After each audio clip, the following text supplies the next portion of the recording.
Coraline, a deep and dark macabre story which was originally a book by Neil Gaiman about a young girl who feels neglected by her parents and ends up going into a tunnel and finding another world and another mother.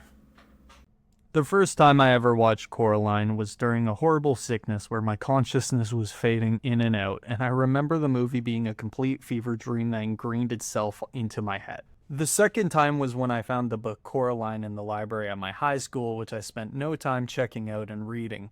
Coraline is my all-time favorite media, and I'm in love with its dark fairy tale elements. The art and stop motion animation is amazing, and watching the behind the scenes by Leica Studios on YouTube, I had a profound love and beauty for how much work was put into the film.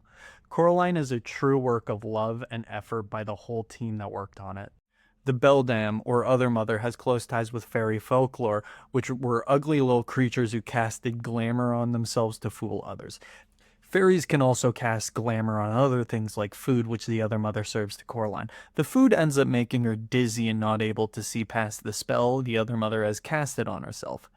In fairy folklore, food plays a dangerous role where if you eat the food, you can end up trapped in the fairy's world or transformed into an animal. The stone that Coraline has throughout the film is also known as a fairy stone, a rock that wards off evil spirits and can also help you see through false illusions by looking through the hole of the stone. She even holds it tightly when she is in danger. Looking at the movie, you can notice some similarities to Alice in Wonderland, especially the door between worlds. The main difference that Coraline has is that it focuses more on the interpersonal relationships that Coraline has with her parents that leads her to feeling bored and also ignored. This ends up in Coraline wanting more. And when she is led to the other world, the other mother caters to all of her wants and needs. Everyone is more exciting. The food isn't slop and her father isn't singing. And Wybie isn't as talkative. This leads these fakes or creations of the other mother into having problem forming these deep connections. Her father's, if I'm gonna be honest, lame singing about porridge still connects with her deeply, and when Coraline is scared later in the movie, she ends up singing her porridge song.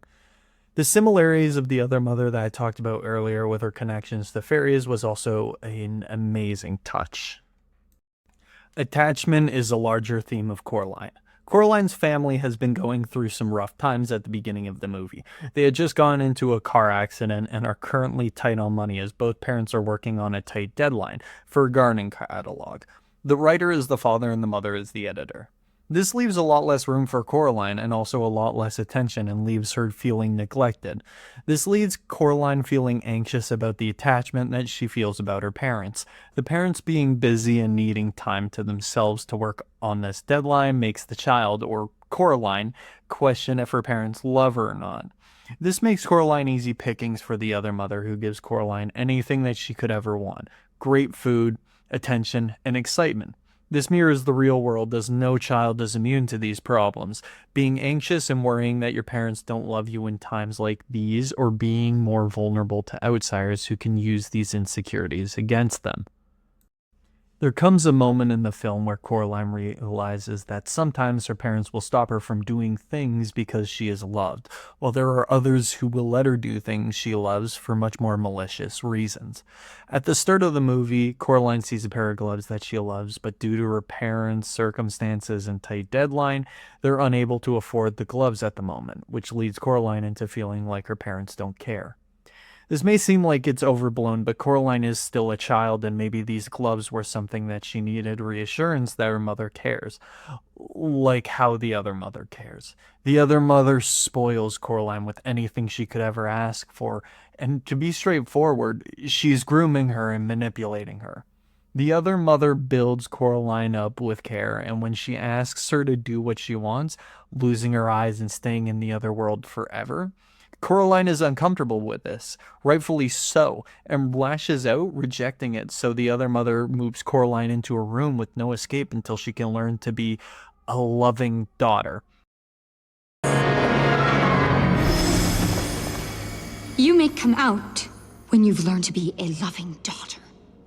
Giving Coraline all this love and care and stripping it away after not doing something she is comfortable with is a strong manipulation from the other mother to get what she wants, making you think that maybe you were a bad child or that it was your fault for not doing something you're comfortable with. This leads us towards the other mother's possessiveness. The other mother wants something that does not talk back, never leaves her side, and does not disobey. This isn't a relationship between people, and even takes away the power from the other person, leaving them vulnerable. This is shown through foreshadowing, as a doll that very suspiciously looks like Coraline. This could show that the other mother only sees her as an object. This is also another sad reality of life. This happens to other characters like YB, who she completely removes the ability to talk, removing all rights that he has. Coraline is a masterpiece. To change it is something that is near impossible to do without ruining the beauty of the movie. I have trouble even thinking of anything that I would reimagine besides flavor, text, or aesthetic, but the movie already has an amazing macabre aesthetic with dark fantasy aspects. I would like to make a darker and macabre story about a child who ends up trapped and manipulated in the other mother's web. Maybe they end up stuck in the other world, unable to escape. A story of someone who wasn't as lucky as Coraline. Maybe someone with a truly dark home life who runs away to this other world to get away from something they find worse or scarier than the other mother's true form. A possible form of escapism, of going from a damaging relationship to another damaging relationship, to the point where the child would rather become the other mother's property instead of the life they were once living. Not every child has a loving family with only just drama, after all. A darker and more grim version of Coraline that has the same mysticism but carries a darker and more horrifying story of some of society's most powerless individuals. It would start out at the same home with a different family and a different child. One may be more closed and less social with a lot less love than Coraline's. The child in the story would feel helpless and alone, but not because they moved schools, because this was their everyday. A child born to an unloving family, not one of hate nor vitriol, but one where no one is on his side until he finds that little hole. A hole that could bring him to another realm like Alice in Wonderland with the Mad Hatter and adventures. He goes into that hole, and instead of a rabbit, he finds a mother.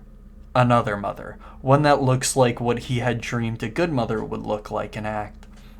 He understands from his time outside that the other mother's actions aren't one of deeper connections from his time in public with his own family, but that doesn't matter to him, as it is a more consistent source of affection, and that lack he has in his own life he chases in this other world despite his lack of real connection.